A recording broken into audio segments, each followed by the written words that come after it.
Boris has played a part in this, because he was elected as a Conservative and started governing as a Liberal. That's true, but he's always been a Liberal. We've got to be honest there as well. So I don't think there's a surprise here. Boris is remarkably consistent in his approach. For those who seem surprised by what he does, look at how he governed London and got stronger and better at running London. And I think that was what was going to happen as he took the helm of the Conservative Party in government. Now, people found that difficult to understand. Not me, because I worked with him. I understood what we were doing.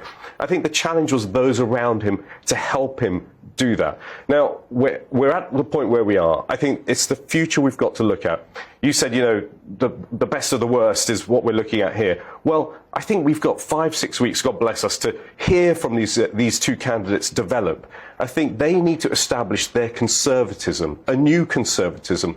Rishi is struggling, I have to say. I haven't picked a winner, by the way. I'm not sort of any cap. But Rishi needs to move from being a CFO to a CEO. He needs to take the vision of what his conservatism means, rather than focusing on the tax and policies around tax cuts and changing his mind. Liz Truss is obviously demonstrating what kind of Conservative she wants to be, but is that really her? The authenticity is what's the question there. She can't actually do it without reading off a piece of paper. And I think presentationally matters. It really does matter. We're talking about a global statesperson that we need to have in power here. And both of them, well, Rishi has been there as Chancellor, so he's got that in his bag. Liz Truss, Foreign Secretary, and another couple of cabinet roles as well.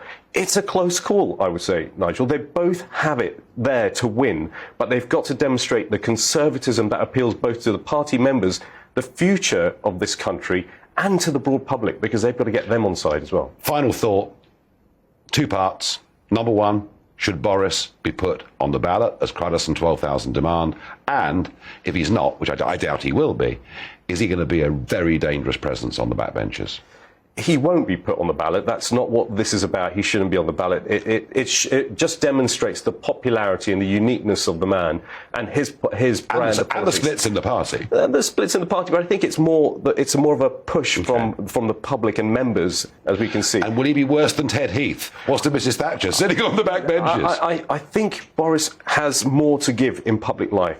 That sounds very dangerous for the next leader. David Cameron said this. Always have your best players on the pitch. And I think there's roles for Boris Johnson to play, whether they're internationally, whether in the UK, and the best Prime Minister makes the best usage of the tools available to them. And if Boris Johnson is there, I think they should make best use of him.